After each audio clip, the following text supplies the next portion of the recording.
Welcome back. We are going to use the context we have created in order to write an opt-in page.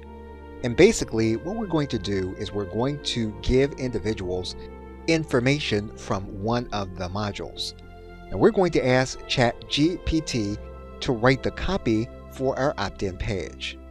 So what we're going to do is we're going to paste in what the individuals are going to learn in the lead magnet. We're going to paste that into the dialog box.